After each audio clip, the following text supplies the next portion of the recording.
قیل، اس سے فرمایا گیا۔ تفسیر صراط الجنان میں ہے اس آیت اور اس کے بعد والی آیت کا خلاصہ یہ ہے کہ جب لوگوں نے اس مخلص مبلغ کو شہید کر دیا تو عزت و اکرام کے طور پر مبلغ سے فرمایا گیا تو جنت میں داخل ہو جا۔ جب وہ جنت میں داخل ہوئے اور وہاں کی نعمتیں دیکھی تو انہوں نے یہ تمنا کی کہ ان کی قوم کو معلوم ہو جائے کہ اللہ تعالیٰ نے مجھے بخش دیا ہے اور میری بہت عزت افزائی فرمائی ہے۔ دشمنوں پر رحم کرنا اور ان کی خیر خواہی کرنا بزرگان دین کا طریقہ ہے۔ تفسیر صراط الجنان میں ہے اس آیت سے معلوم ہوا کہ اس مخلص مومن اور خیر خواہ مبلغ نے زندگی میں بھی اور موت کے بعد بھی اپنی قوم کا بھلا چاہا اور ان کے ایمان لانے کی تمنا کی۔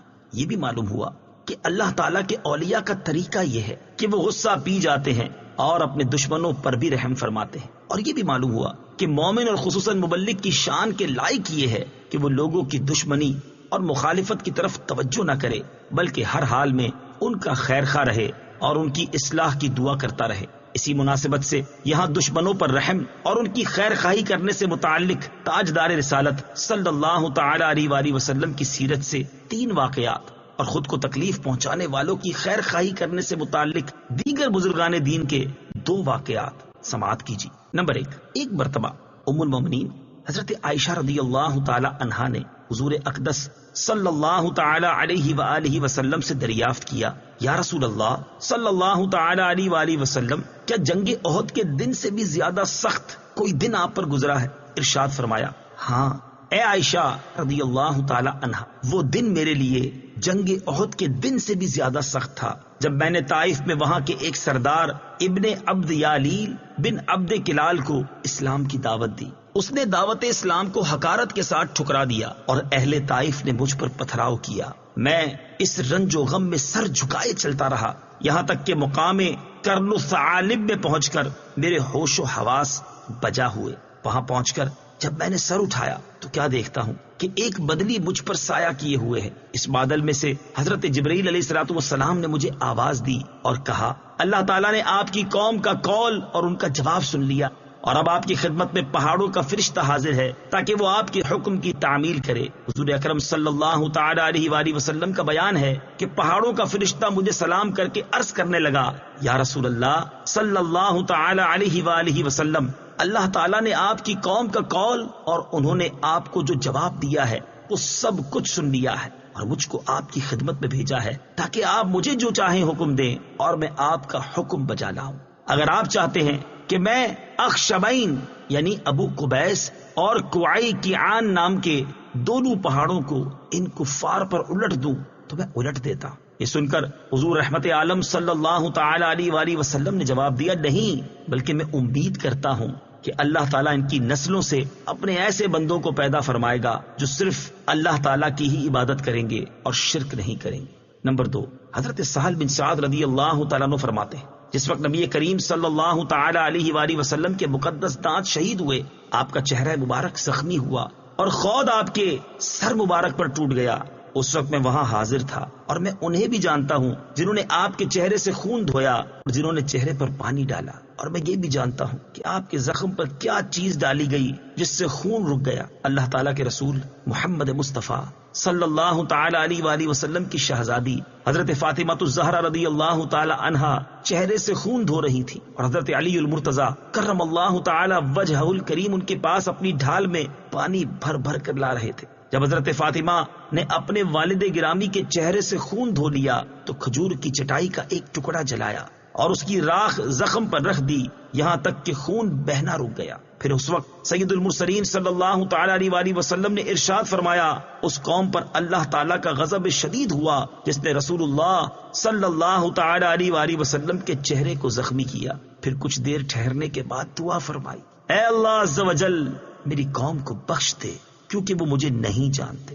ایک تیسرا واقعہ حضرت جابر رضی اللہ تعالیٰ عنہ فرماتے ہیں، غزوہ طائف کے دوران کچھ لوگوں نے عرض کی، یا رسول اللہ صلی اللہ تعالی علیہ وآلہ وسلم، ثقیف کے تیروں نے ہمیں جلا ڈالا ہے، آپ ان کے خلاف دعا فرما دیں۔ تو رسول کریم صلی اللہ تعالی علیہ وآلہ وسلم نے ان کے خلاف دعا کرنے کے بجائے ان کے حق میں یہ دعا فرمائی، اے اللہ عز و جل ثقیف کو ہدایت دے دے۔ ایک اور واقعہ سنی، حضرت ابراہیم بن ادم رحمت اللہ تعالی علیہ ایک دن کسی صحرا کی طرف تشریف لے گئے تو تو وہاں آپ کو ایک سپاہی ملا. اس نے کہا تم غلام ہو؟ آپ نے فرمایا ہاں. اس نے کہا بستی کدھر ہے؟ آپ نے قبرستان کی طرف اشارہ فرما دیا. سپاہی نے کہا میں آبادی کے بارے میں پوچھ رہا ہوں. آپ نے فرمایا وہ تو قبرستان ہے. یہ سن کر اسے غصہ آیا اور اس نے ایک ڈنڈا آپ کے سر میں دے مارا اور آپ کو زخمی کر کے شہر کی طرف لے آیا. آپ کے ساتھی راستے میں ملے تو پوچھا یہ کیا ہوا؟ سپاہی نے سب کچھ بیان کر دیا کہ انہوں نے یہ بات کہی ہے. لوگوں نے کہا یہ تو حضرت سیدنا ابراہیم بن ادم رحمت اللہ تعالی علیہ ہیں. یہ سن کر سپاہی فوراً گھوڑے سے اترا اور آپ کے ہاتھوں اور پاؤں کو چومنے لگا. پھر آپ سے پوچھا گیا آپ نے یہ کیوں کہا کہ میں غلام ہوں؟ فرمایا اس نے مجھ سے یہ نہیں پوچھا کہ تو کس کا بندہ ہے، بلکہ صرف یہ کہا کہ تو بندہ ہے. تو میں نے کہا ہاں، کیونکہ میں اللہ تعالیٰ کا بندہ ہوں. اور جب اس نے میرے سر میں مارا تو میں نے اللہ تعالیٰ سے اس کے لیے جنت کا سوال کیا. عرض کی گئی جب اس نے آپ پر ظلم کیا تو آپ نے اس کے لیے دعا کیوں مانگی؟ فرمایا مجھے معلوم تھا کہ اس مصیبت پر مجھے صبر کرنے کا ثواب ملے گا، تو میں نے مناسب نہ سمجھا کہ مجھے تو اچھا اجر ملے اور اسے عذاب ہو جو میرے لیے ثواب پانے کا ذریعہ بنا ہے. آئیے ایک اور واقعہ. ایک شخص نے حضرت احنف بن قیس رحمت اللہ تعالی علیہ کو گالی دی تو آپ نے اسے کوئی جواب نہ دیا. وہ گالیاں دیتے ہوئے آپ کے پیچھے چلتا رہا. جب آپ اپنے محلے کے قریب پہنچے تو رک گئے اور فرمایا اگر تمہارے دل میں کوئی اور بات ہے تو وہ بھی یہی کہہ دو تاکہ محلے کے ناسمجھ لوگ تمہاری بات سن کر تمہیں اذیت نہ پہنچائیں. اللہ تعالیٰ ان بزرگان دین کی پاکیزہ سیرت کا صدقہ ہمیں بھی اپنی مخالفت کرنے اور تکلیف پہنچانے والوں کی خیر خواہی کرنے اور ان کے حق میں دعائے خیر کرنے کی توفیق عطا فرمائے. آمین. دشمنی، ظلم اور مخالفت کرنے والوں سے متعلق اسلام کی حسین تعلیمات. جن لوگوں کے ساتھ دشمنی اور مخالفت کی جاتی ہے اور جن پر ظلم و ستم کیا جاتا ہے انہیں دشمنوں، مخالفوں اور ظالموں کے بارے میں دین اسلام نے کیسی عظیم اور حسین تعلیمات دی ہیں اس کی جھلک ملاحظہ ہو. چنانچہ اللہ تعالیٰ ارشاد فرماتا ہے یا ایھا الذین آمنوا کونوا قوامین للہ شہداء بالقسط ولا يجرمنكم شنآن قوم على ألا تعدلوا اعدلوا هو أقرب للتقوى واتقوا الله إن الله خبير بما تعملون. ترجمہ: اے ایمان والو، انصاف کے ساتھ گواہی دیتے ہوئے اللہ کے حکم پر خوب قائم ہو جاؤ اور تمہیں کسی قوم کی عداوت اس پر نہ ابھارے کہ تم انصاف نہ کرو، بلکہ انصاف کرو، یہ پرہیزگاری کے زیادہ قریب ہے.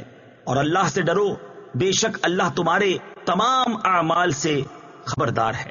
اور ارشاد فرماتا ہے وَلَا تَسْتَوِي الْحَسَنَةُ وَلَا السَّيِّئَةُ ادفع بالتي هي أحسن فإذا الذي بينك وبينه عداوة كأنه ولي حميم وما يلقاها إلا الذين صبروا وما يلقاها إلا ذو حظ عظيم.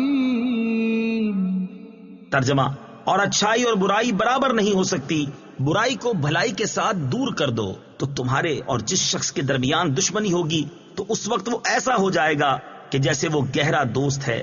اور یہ دولت صبر کرنے والوں کو ہی ملتی ہے اور یہ دولت بڑے نصیب والے کو ہی ملتی ہے. اور حضرت ابو ہریرہ رضی اللہ تعالیٰ عنہ سے روایت ہے نبی کریم صلی اللہ تعالی علیہ وآلہ وسلم نے ارشاد فرمایا جس میں 3 چیزیں ہوں گی اللہ تعالیٰ اس کا آسان حساب لے گا اور اسے جنت میں داخل فرمائے گا.